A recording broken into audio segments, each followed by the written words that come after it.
All right, so revisiting a question from yesterday's homework assignment section, number 5 on the back of worksheet 2. They wanted us to evaluate the limit as x approaches 3 for this very funky little rational function.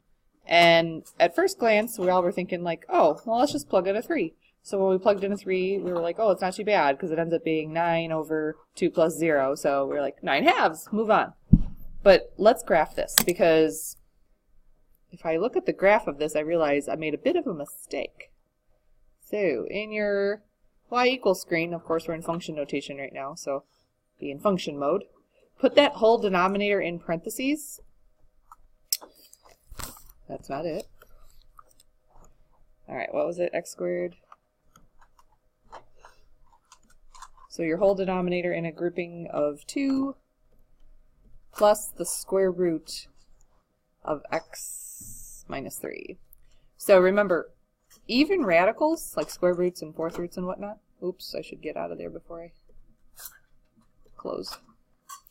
They have their own inherent domain. Like square roots, you can't take the square root of something negative without introducing the concept of an imaginary number. So if you think about what a square root function would look like a basic one, it has an origin point of sorts, and then it kind of branches off to the right side sometimes. But this one's extra weird because it's in the denominator, it's got a 2 plus, it's got an x squared on top. So I have no clue what this one looks like. So let's just graph it, because I really don't know. Okay, it looks like that. So if you think about domain for this function, it actually begins at x equals 3 and doesn't exist prior to 3. So according to your calc teacher, she said because this is a two-sided limit, because there is no value, it is undefined on the left side of the limit, that this limit does not exist. So a little addendum to that homework. My bad. This one does not exist. That was a very sneaky one. Clearly, it tricked both the pre-calc teachers.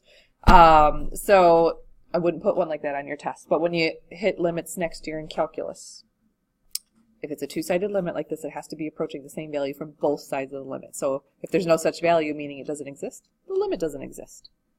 All right. You good on that one? Did anybody run into any issues further along in that homework assignment that they'd like to discuss? All right, well, in that case, look at worksheet 3.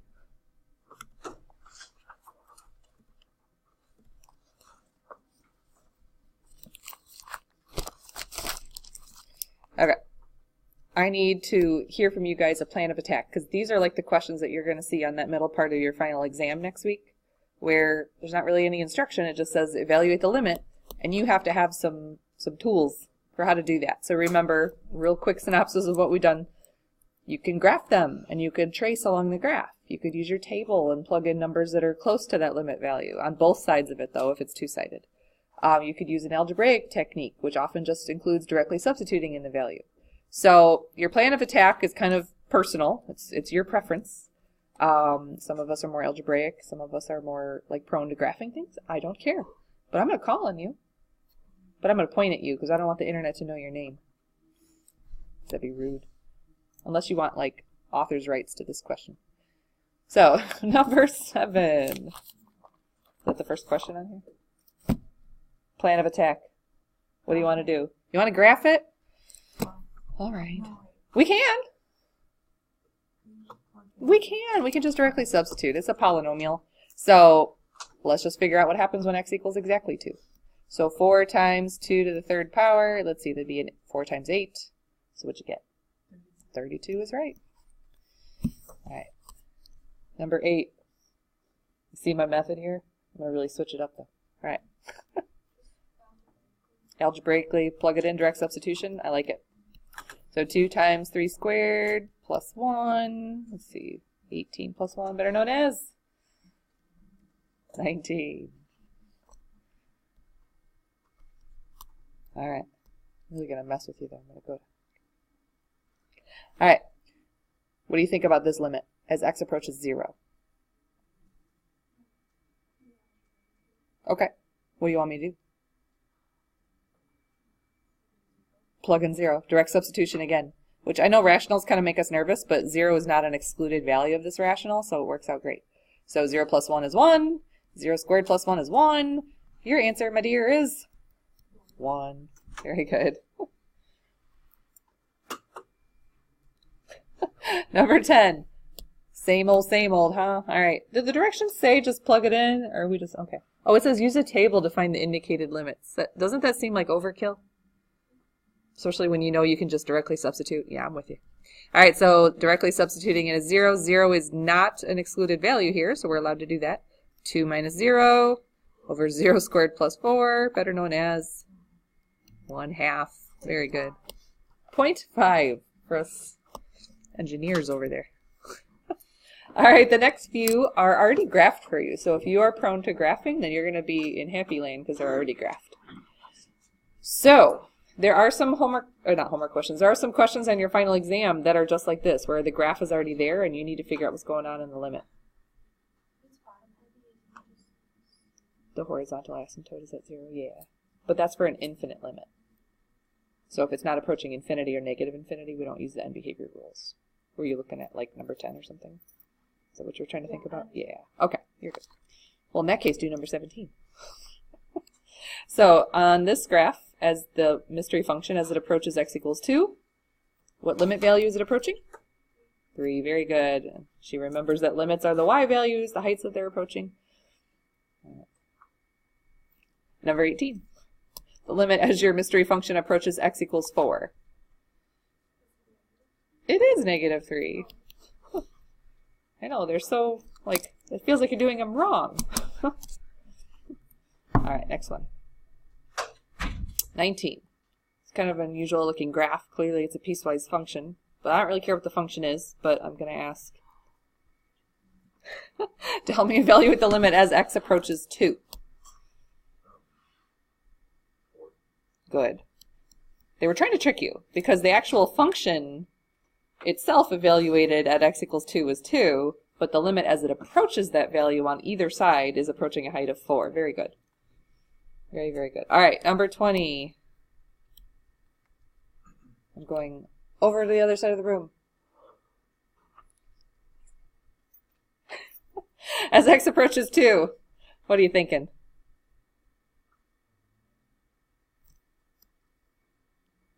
And remembering it has to be approaching it from either side of 2. So what height are we approaching at that value? 2. Very good. So not to be tricked by this random, like, actual evaluation point, that's not the limit, that's the value of the function. They don't happen to match, which means it's discontinuous, but it doesn't change the value of the limit. Very good. Oh boy, that's fun. Someone get it. It's you. The limit as x approaches 3. Huh? Oh, very good. I can't even... Guys, is this why you didn't do your homework? Because it's too easy for you? Did we need something more challenging? Well, thank you. We needed a movie. Oh. You know what? If you could find a movie that discusses the limits of calculus, I'll be game for that, okay? I'm going to warn you. It's not going to be as entertaining as you'd think. Mean Girls. Mean Girls! You know, maybe. All right, number 22. I want to know the limit as x approaches 4. So from the left side and from the right side. What you thinking? It doesn't exist again. Very good.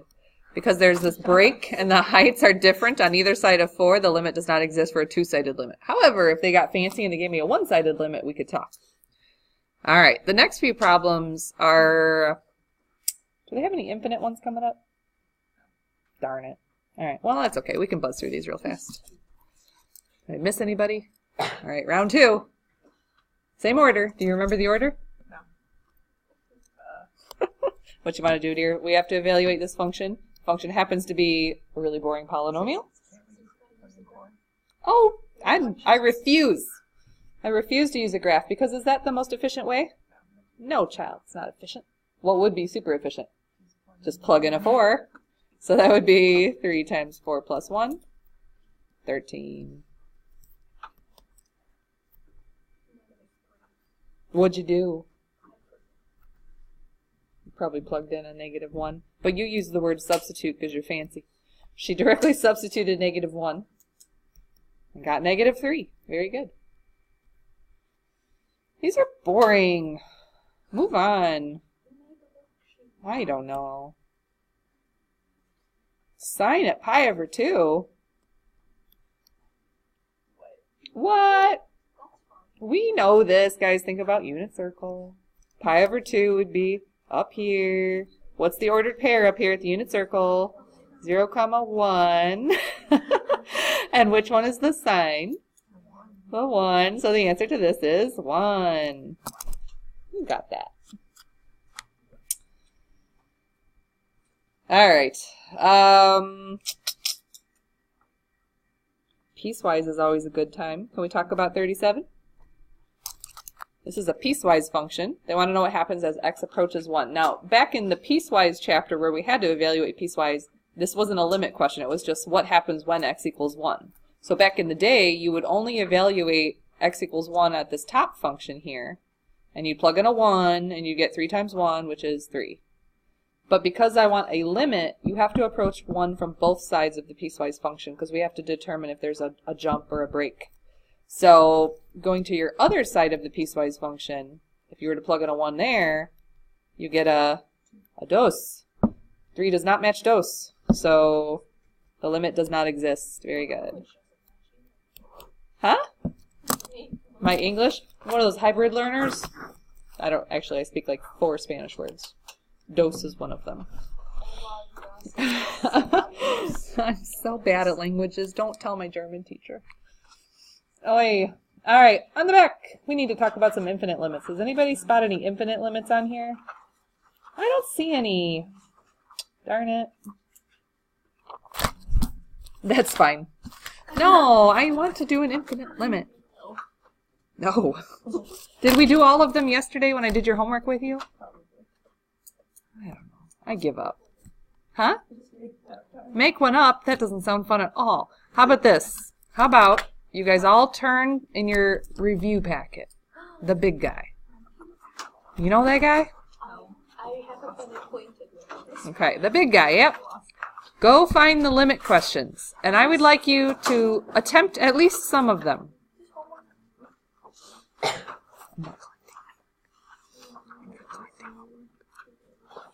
You can do it. Alright, so from henceforth, Abruzzo out. I'm done. You're reviewing. So I can go home. That's what I heard. I can go home. You can't go home. I know. I'm rough with that. So you are going to be working on the review packet. It is my suggestion that you go ahead and look at the limits first, just to make sure that you feel like, okay, yes, I'm going to nail the limits question. That's not going to be a problem. And then once you feel good on limits, because we aren't testing, so I know you guys are like, yay, we're not testing, but the downside to not testing is the only time you'll know if you're doing them right is on your final exam, which is not a really good feeling. So try them now on the review packet, and then once you feel like you're accomplished in limits for the review, move on. And you'll notice the beginning of your packet has a whole bunch of trig, law of sines and cosines. All the stuff that wasn't on your post-test, bless you, is on this part of the test. So I know some of you are like, oh, thank goodness there's no law of sines and cosines on this post-test. Well, here they are. Are there logarithms anywhere in this packet? That was last semester. So no. So you're going to see law of sines and cosine. Well, you'll see it. There's a lot of questions on this review, just so you have lots of practice. The key is, I think she wrote it on there, or there's a printed computer key, and then she hand wrote the other key on the other side. So thank you, Hofbauer. You guys are on your own from here on out. Bye.